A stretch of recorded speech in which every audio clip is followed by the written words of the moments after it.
Assalamualaikum warahmatullahi wabarakatuh. Halo semuanya. Jadi salam sejahtera nih buat bagi teman-teman semua, dan Om Swastiastu, salam namo buddhaya, salam kebajikan buat semuanya. Oke. Jadi pertama-tama aku mau kenalin dulu namaku dan aku ini siapa.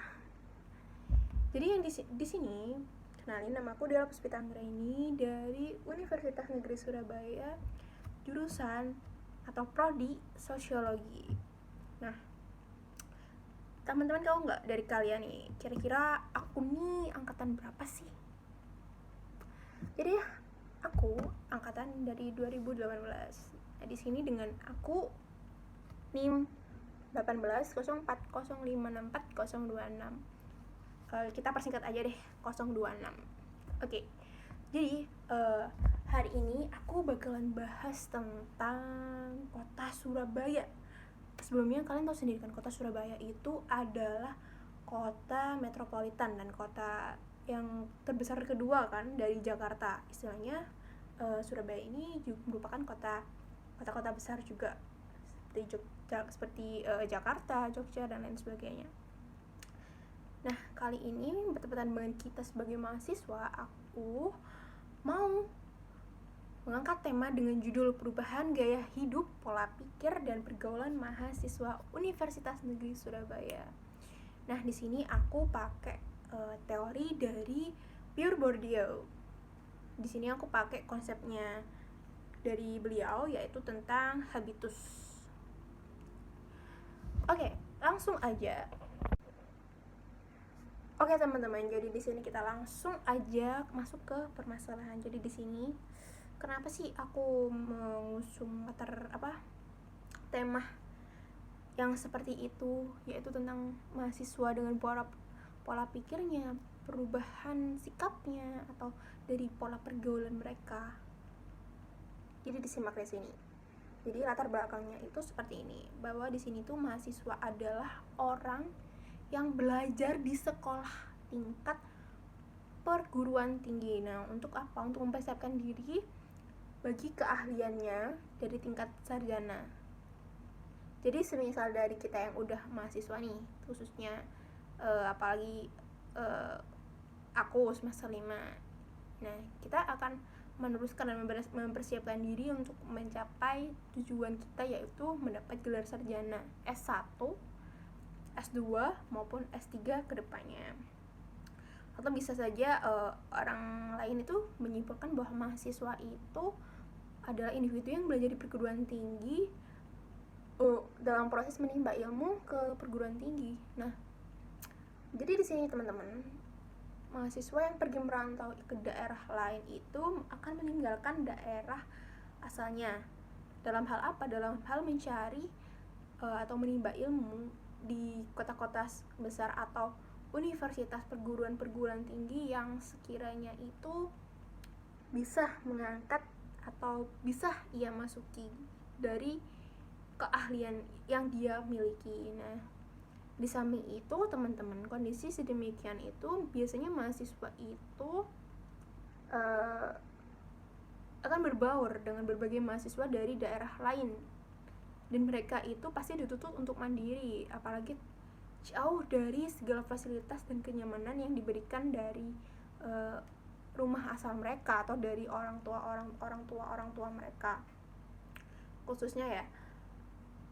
Jadi sebagai seorang mahasiswa perantauan, katakan saja ada si A itu dari perantauan, nah pasti mereka itu merasa jauh dari pengawasan orang tua atau ketidakhadiran orang tua tersebut, yang mana salah satu dari perubahan mereka itu bisa saja dari segi situasi yang mempengaruhi penyesuaian diri mereka, dan dari segi sosial di lingkungan tersebut. Seperti itu teman-teman. Dan next kita lanjut yang slide selanjutnya. Nah, di sini teman-teman, aku membagi pribadi atau sosok mahasiswa individu tadi itu ada 4 komponen, yang dimana itu nantinya akan melahirkan konsep perubahan sosial, dimana itu satu, ada budaya baru, ada perbedaan ideologi masing-masing mahasiswa, Kemudian ada juga tentang kontrol individual dan juga dari sikap material. Nah, dari 4 komponen tersebut itu yang nantinya akan menjadi konsep perubahan sosial yang akan kita bahas dalam kesempatan kali ini, teman-teman. Nah, untuk yang pertama, jadi perubahan sosial itu nanti pecah menjadi 2 lagi, dari segi yang positif, kemudian dari segi negatif. Nah, dari segi positifnya itu apa? Dari segi positifnya, di mana itu social control atau kontrol sosial itu dibuat atau dibawa individu dengan cara beradaptasi dengan baik dan memiliki independensi pendirian diri sehingga tidak mudah terbawa oleh arus sosial yang ada di suatu daerah. Kemudian dapat membuat keputusan dan interpretasi dalam kecenderungan yang mendorong dan mengarahkan mahasiswa atau manusia dalam bereaksi dari keadaan apapun dengan konsep yang menentu. Nah, itu yang satu, itu udah dari segi positifnya. Kalau segi positif mungkin dari sini aku nggak perlu untuk menjelaskan ya bagaimana itu kayak gitu kan, karena pasti kalian semua, apalagi seorang viewer atau pembaca atau apalagi dari kalangan mahasiswa atau dari kalangan mana, kalian bisa tahu bagaimana sisi positifnya dari keadaan konsep perubahan sosial tersebut. Kemudian untuk dari yang segi konsep perubahan sosial dari segi negatif nih, itu juga sama, ada 2. Dan yang pertama itu adalah individu ini cenderung mengikuti arus. Nah, dan terbawa kegiatan yang merugikan karena perilaku yang bersifat konsumtif maupun mengikuti kebutuhan semata. Nah, di sini individu mengikuti arus, di mana mereka yang tadinya dari desa itu mereka itu memiliki kesopan santunan, memiliki ya istilahnya tentang itikat baik yang dimana itu benar-benar mereka itu niat untuk sekolah, niat untuk menambah ilmu, mencari ilmu. Namun ketika mereka berbaur dengan mahasiswa kota, maka mereka ini mau tidak mau harus menyesuaikan atau beradaptasi dengan mereka, karena bagaimanapun juga kampus mereka adalah di Surabaya. Rata-rata teman-teman yang aku amati di kelas atau di berbagai jurusan Universitas Negeri Surabaya itu seperti itu, yang tadinya cenderung polosnya itu dikatakan seperti yang nggak tahu apa-apa, yang nggak ngerti apa-apa tentang Surabaya ini atau tempat-tempat yang sekiranya kalau anak sekarang itu bisa dibuat untuk hunting, untuk potret atau gimana-gimananya. Itu tuh mereka tuh nggak ngerti sama sekali. Jadi mereka tuh lambat laun mereka akan mengikuti arus dari perubahan sosial tersebut. Nah, apalagi dari teman-teman yang ada di kota ya, pastinya mereka juga pasti bakalan tahu dan bakalan berubah sikap yang tadinya mereka itu eman, mereka itu keep, mereka itu benar-benar hemat karena mereka berpikiran bahwa aku di sini menimba ilmu, kayak gitu ya teman-teman. Dan kalian tahu nggak sih, sifat yang berubah itu lama-kelamaan yang tadinya dari yang hemat itu menjadi konsumtif, yaitu menjadi sifat boros, dimana mereka juga ketika mereka melihat teman mereka entah itu hangout di mall ya, pasti otomatis mereka juga akan tergugah untuk mengikuti tren dari fashion yang teman-teman kota ini beli gitu.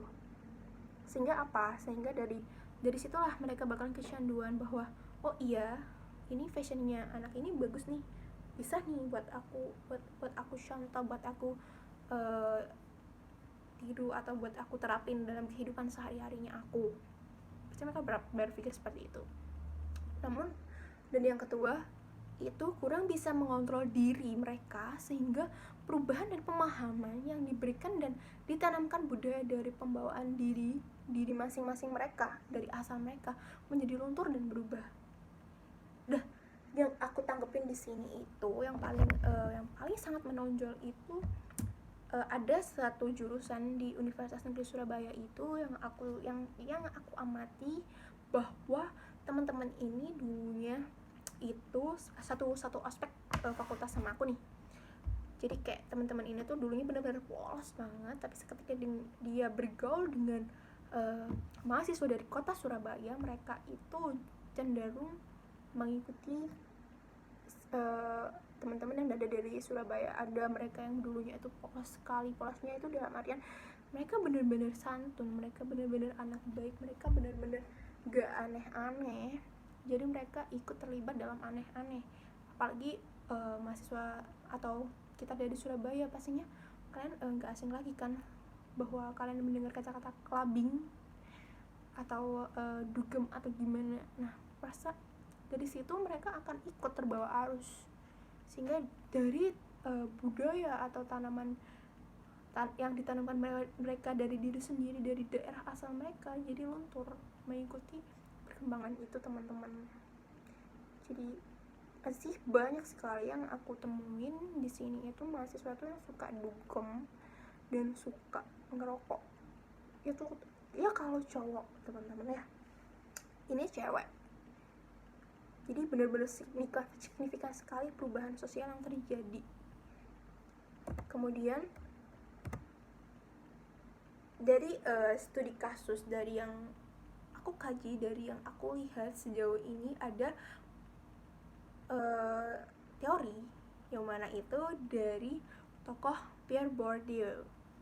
Teorinya itu berdasarkan praktik sosial ya. Sebenarnya teori dari praktik sosial Pierre Bourdieu ini ada 3, teman-teman. Yang pertama itu adalah habitus, dan yang kedua itu adalah arena atau medan, dan yang ketiga itu modal atau kapital. Di sini aku nggak menjelaskan 3-tiganya ini ya, teman-teman, tapi aku berfokus pada satu materi dari beliau, yaitu tentang habitus.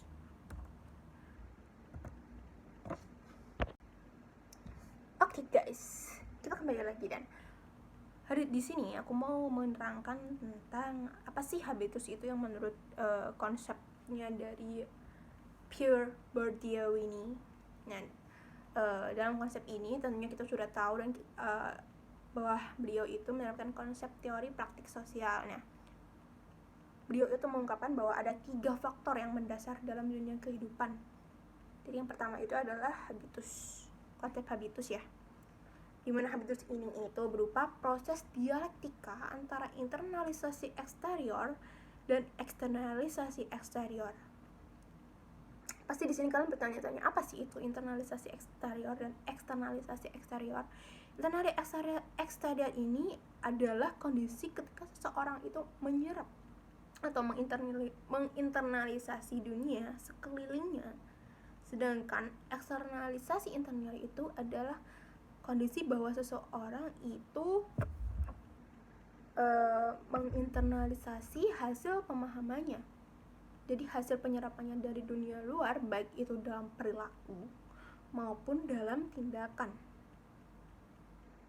Nah,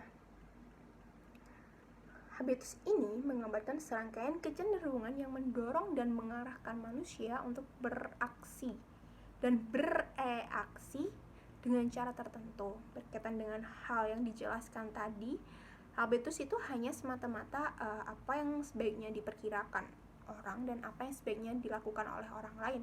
Dengan demikian, konsep dari habitus tersebut itu memberi definisi habitus sebagai suatu sistem disposisi yang berlangsung lama dan berubah-ubah. Durable ya, durable dan transposable disposition. Aduh, sampai lupa banget, susah banget gitu ya kalau ngomong bahasa Inggrisan.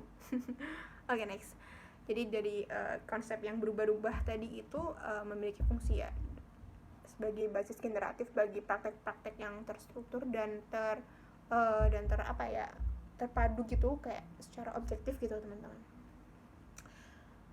Jadi di sini bisa kalian ambil kesimpulan dari habitus tadi ya. Dari habitus tadi itu berupa dialektika tadi yang antara lain internalisasi eksterior dan eksternalisasi eksterior. Internalisasi bahwa mereka itu menyerap internalisasi dunia sekelilingnya, hanya menyerap saja, kalau internalisasi.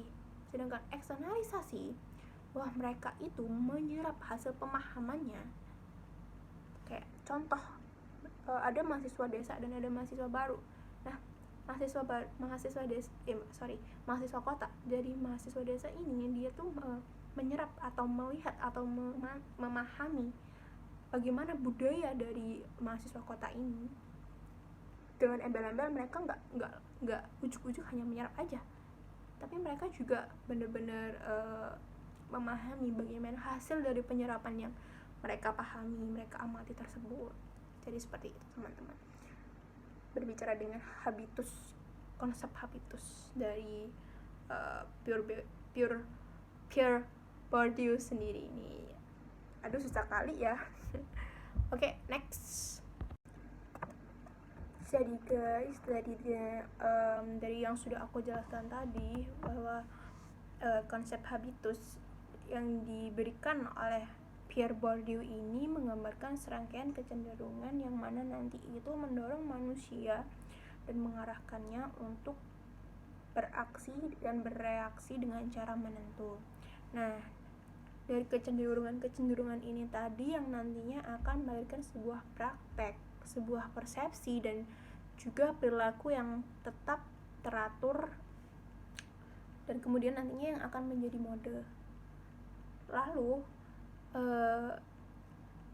dari kecenderungan yang menjadi mode tadi itu yang nantinya aturan dari latar belakang yang melatar belakangi tersebut itu sudah tidak dipertanyakan lagi. Dan habitus ini yang nantinya akan menjadi sebuah saringan atau filter bagaimana mereka memandang bagi pelaku sosial dalam memahami dunia sosial, yang kemudian dihasilkan oleh yang kemudian itu ternyata hasil dari struktur sosial. Habitus sendiri itu kemudian akan melahirkan sebuah praktek sosial, di mana nantinya itu yang akan terus berlangsung secara menerus. Jadi mereka tuh berlangsung secara terus menerus dan mereka itu bersifat tetap dan teratur. Jadi seperti itu pemikiran dan konsep dari habitus yang diberikan oleh Pierre Bourdieu, seperti itu. Dan kemudian di sini aku juga kemudian di sini itu teman-teman kita ke persentase perubahan individu yang ada di Surabaya ya. Persentase perubahan individu yang ada di Surabaya ini terbagi menjadi 4 persentase, yang dimana tuh ada circle pertemanan erat, pendidikan, lingkungan sekitar, dan juga lingkungan keluarga. Nah, dimana semua ini saling terkait untuk menjadikan perubahan sosial dari masing-masing individu. Untuk circle pertemanan yang paling banyak persentase di sini itu adalah untuk circle yang paling banyak di sini itu dan yang cenderung sangat dominan merubah individu itu adalah circle pertemanan yang erat.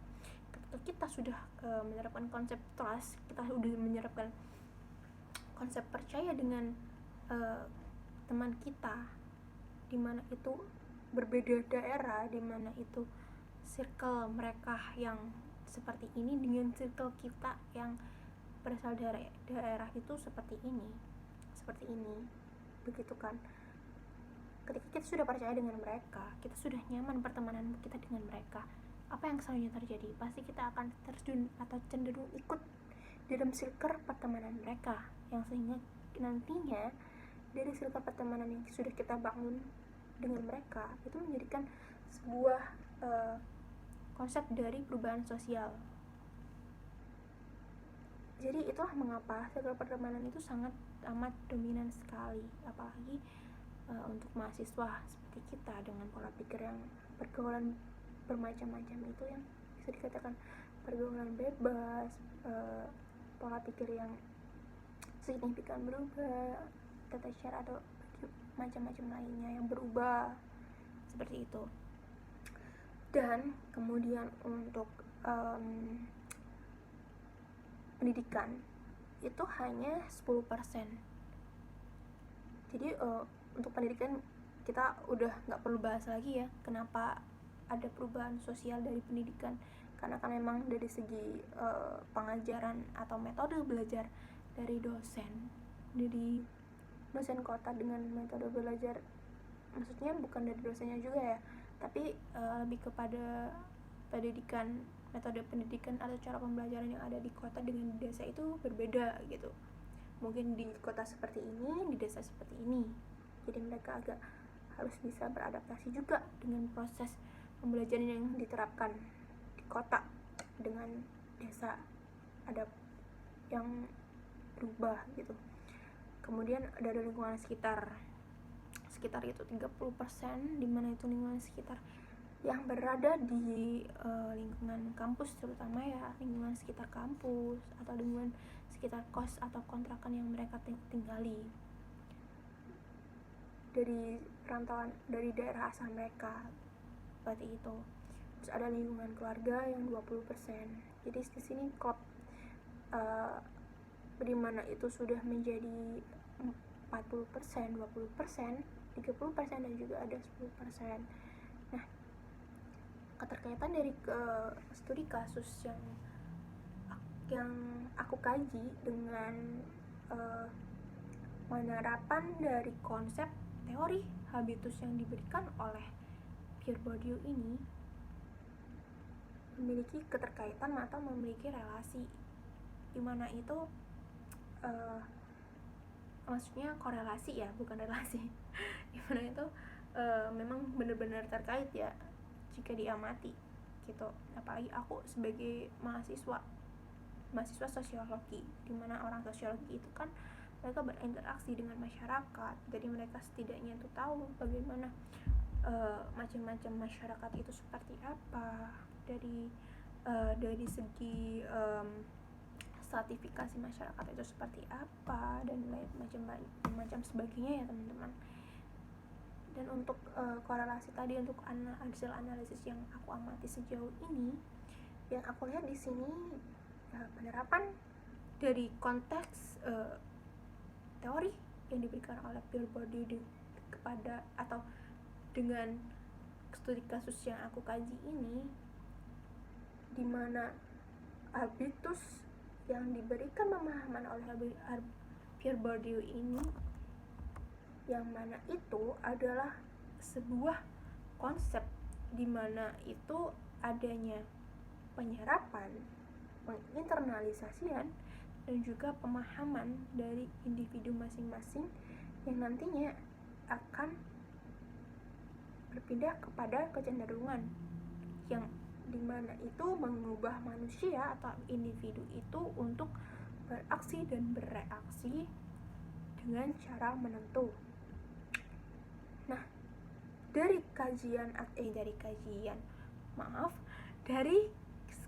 yang aku kaitkan ini, itu jika dikatakan pemahaman, penyerapan, serta penginternalisasian, itu ada ketika pemahaman, mereka memahami terlebih dahulu, terus mereka mengamati, lalu mereka bisa menyerap, kemudian mereka menginternalisasi apa yang mereka dapatkan secara baru. Jadi mereka seharusnya bisa untuk benar-benar membedakan, untuk benar-benar memilah atau memfilter secara benar bagaimana apa yang sebenarnya harus dipilih dari segi baik atau segi buruk. Karena memang di sini sudah kita bisa lihat juga bagaimana pola pergaulan mahasiswa yang ada di kota ini benar-benar sangat bisa dikatakan sesuai zaman ya. Semakin zaman, semakin milenial seperti kita itu semakin menginginkan freedom gitu, bahwasanya mereka ingin bebas gitu. Dari segi konsep Pierre Bourdieu ini, mereka bisa gitu membandingkan atau memfilter atau menyerap apa yang baik untuk diikuti dan apa yang buruk untuk ditinggalkan. Ketika mereka berada di circle pertemanan atau berada di situasi yang dimana itu konteksnya buruk dari mahasiswa kota, mereka harus bisa mencerna terlebih dahulu, baik gak ini untuk aku ikutin. Dan mereka juga harus bisa menanamkan dengan komitmen dan konsistensi dari dalam diri mereka bahwa aku tidak akan menerapkan sifat yang seperti itu gitu. Namun kenyataannya memang masih susah. Dari Surabaya sendiri memang masih susah untuk dilihat ya, karena yang aku lihat ini sebenarnya masih banyak yang seperti itu. Dan harapan aku di sini dengan adanya PPT-ku yang menjelaskan bahwa circle atau dari nggak hanya circle ya, dari segi atau dari faktor apapun itu sangat jelas untuk mereka ketahui, mereka serap, mereka pahami bahwa mahasiswa Surabaya dengan mahasiswa daerah itu sebenarnya sama. Yang membedakan hanya pola pergaulan mereka. Jadi kesan dan pesanku di sini, apalagi pesan dan saran buat kalian sebagai mahasiswa daerah, kalian harus bisa memiliki sifat yang atau pemikiran yang bijak. Tanamkan komitmen dari dalam diri kalian, tanamkan konsistensi dari dalam diri kalian bahwa kalian ini di sini menimba ilmu, menambah ilmu, dan membanggakan harkat martabat dari kalian sendiri dan meninggikan harkat martabat dari orang tua kalian. Nah, mungkin itu aja yang bisa aku sampaikan di sini. Kurang jelas atau bagaimananya, aku minta maaf ya sebesar-besarnya. Sekian presentasi atau sharing kita tentang hari ini terkait dengan habitus. Ya ampun, aku lemot banget sih. Oke, segitu aja teman-teman. Aku tunggu lagi di video yang selanjutnya. See you. Assalamualaikum.